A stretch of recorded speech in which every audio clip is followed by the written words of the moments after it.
My name is Coralie May, and this is my presentation on my personal management philosophy for LS 508 at the University of Alabama's School of Library and Information Studies.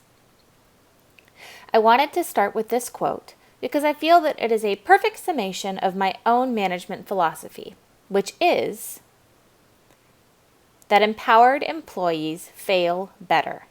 If you'll give me a few minutes of your time this afternoon, I'll tell you exactly what I mean by that.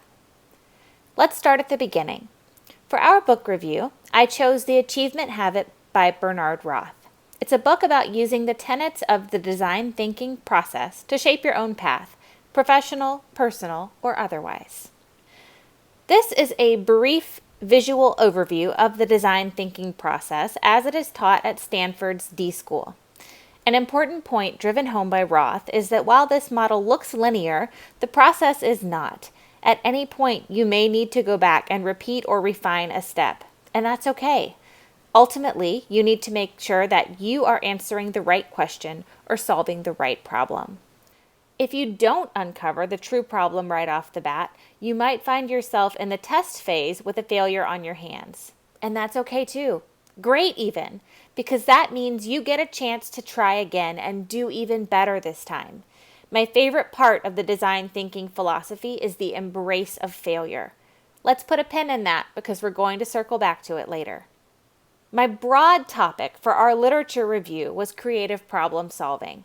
I read articles about problem-solving skills across several phases of the career experience. How to teach problem-solving skills, how to transition recent graduates from thought experiments to actual risk-taking exercises, how to capitalize on the differences and strengths between recent graduates and seasoned pros, and how to manage so that your team feels comfortable solving creatively.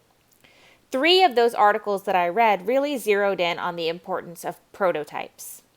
This slide from the article listed illustrates the discovered theory that fairly recent entrants to the workforce are most likely to provide a high number of solutions, whereas students haven't yet had the opportunity and more experienced professionals tend to become more efficient in their solution delivery. This slide from the same article illustrates that while more experience does tend to lead to a higher accuracy rate, truly inaccurate solutions are rare to non-existent after the first year of professional experience.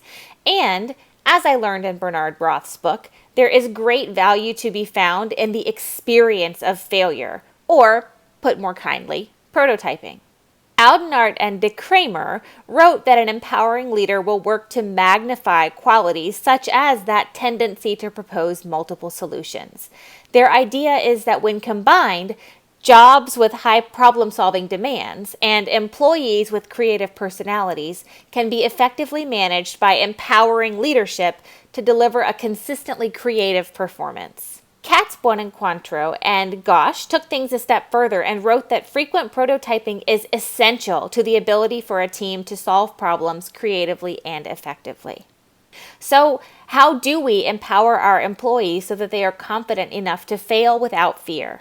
When our team presented on employee empowerment earlier in the term, a key theme was autonomy.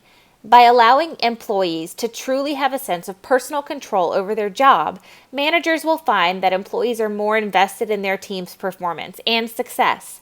But it's also crucial that managers foster an environment in which employees are confident enough to take risks and embrace failure as part of their process.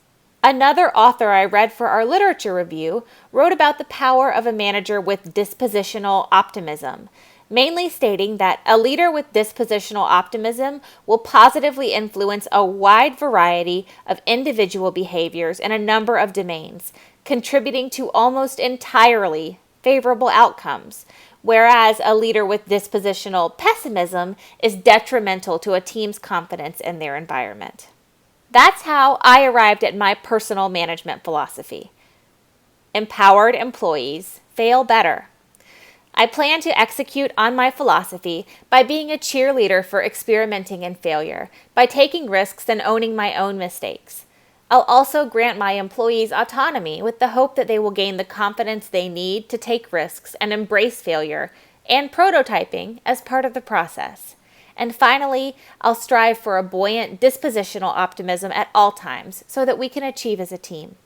The article I chose for my final study was a look at microaggressions experienced by academic librarians in their interactions with non-librarian teaching faculty. The study was conducted by surveying librarians about their own experiences and was met with both support and contention from the public. In alignment with my own design thinking-based philosophy, I would have begun with empathy interviews on several campuses to develop an understanding of the unique and existing relationships between faculty and librarians, preferably in person, although their surveys were essentially another means of achieving the same result. Most of my time would be spent on trying to root out and identify a specific or underlying problem, and then work with my team to develop, prototype, and test a battery of solutions until we felt we had arrived at a point to either move forward, gather more information, or redefine the problem and start again. Here are the articles and other resources I mentioned in this presentation. Feel free to grab a screenshot if you're interested in looking up any of these resources. Thanks for watching my presentation and for being such awesome classmates. If you have any questions, you can email me at cemay@crimson.ua.edu.